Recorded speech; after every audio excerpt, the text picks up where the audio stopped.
Hi, welcome to the next section, Advanced Selectors and Traversing. In this section, we will be using selectors to find and filter data in various ways. Then we will be writing plugins that add new selectors and DOM traversal methods. Moving on, we will be optimizing our selector expressions. Finally, we will understand DOM traversal methods.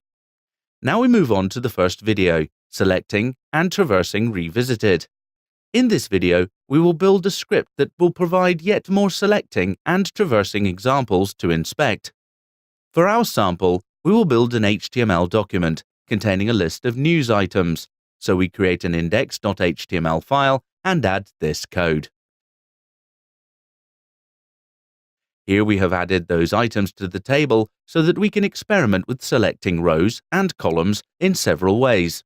We have added links to our style sheet and JQuery file and the listings. When we run this page, we can see the structure of the document.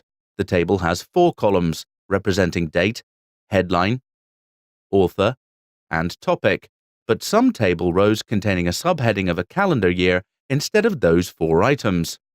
Between the title and table, there are sets of links representing each of the news topics in the table. For our first task, we'll change the behavior of these links to filter the table in place rather than requiring navigation to different pages. In order to use the topic links to filter the table, we need to prevent their default linking behavior. So we create another JavaScript file, 3.0.js, and add this code. We remove the selected class from all the topic links when one is clicked on, then add the selected class to the new topic. The call to .prevent default method prevents the link from being followed. We also give the user some feedback about the currently selected topic. Next, we need to actually perform the filtering operation. As a first pass at this problem, we can hide every row of the table that doesn't contain the text of the topic. So we create another JavaScript file and add this code. We're now storing the text of the link in the constant topic so that we can compare it against the text in the table itself. First, we show all the table rows, and then, if the topic is not all, we hide the irrelevant ones.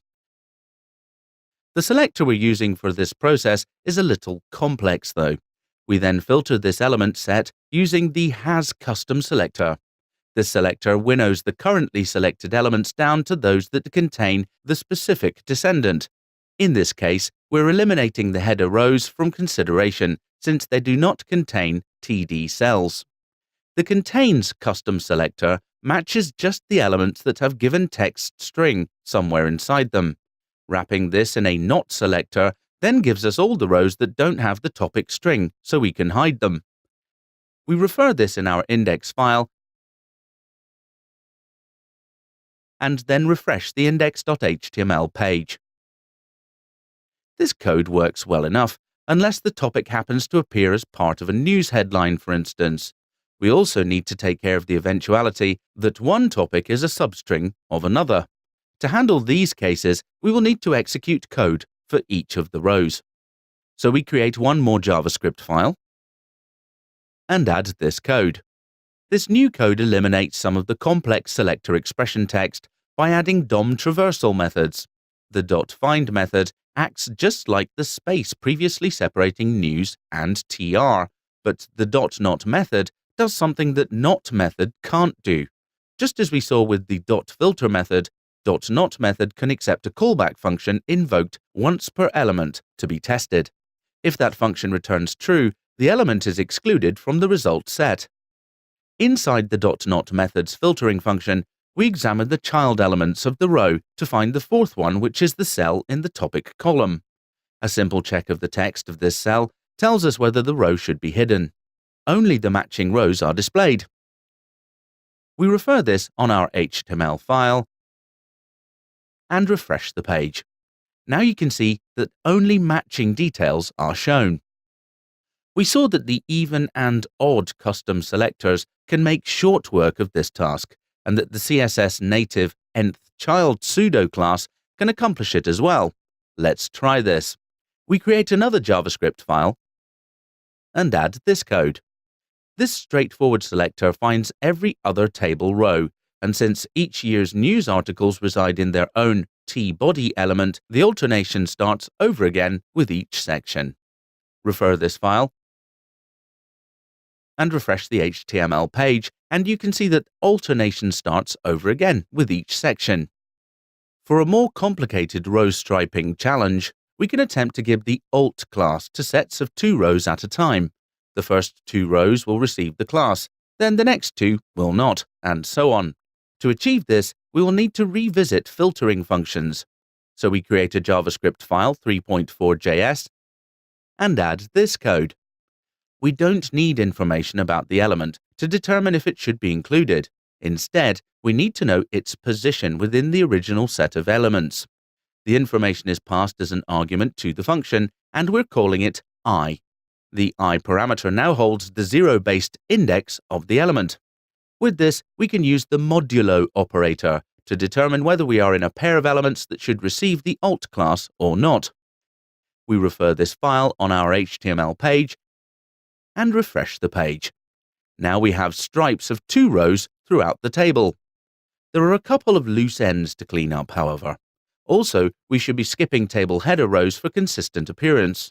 These goals can be achieved by making a couple of small modifications. So we create another JavaScript file and add this code. To treat each group of rows independently, we can loop over the T-body elements with an each call. Within the loop, we then exclude subheading rows using has method. We refer this in our index file and refresh the page. We get to see the table striped in sets of 2 rows. Our advanced table striping now works nicely, but behaves strangely when the topic filter is used. For the 2 functions to play together well, we need to restripe the table each time a filter is used. So we create another JavaScript file and add this code. We will also need to consider whether rows are currently hidden when calculating where to apply the alt class. Combining the filtering code from listing 9.3 with our row striping routine, this script now defines a function called stripe, which is called once the document is loaded, and again each time a topic link is clicked. Within the function, we take care of removing the alt class from rows that no longer need it, as well as limiting the selected rows to those that are currently shown. We accomplish this with the visible pseudo class, which along with its counterpart, hidden, respects whether elements are hidden for a variety of reasons, including having a display value of none or width and height values of 0. So we refer this file and refresh the HTML page. We can now filter the rows of our table while preserving our row striping. This site lists all the selectors at, whereas this site lists all the traversal methods. That's all for now, folks.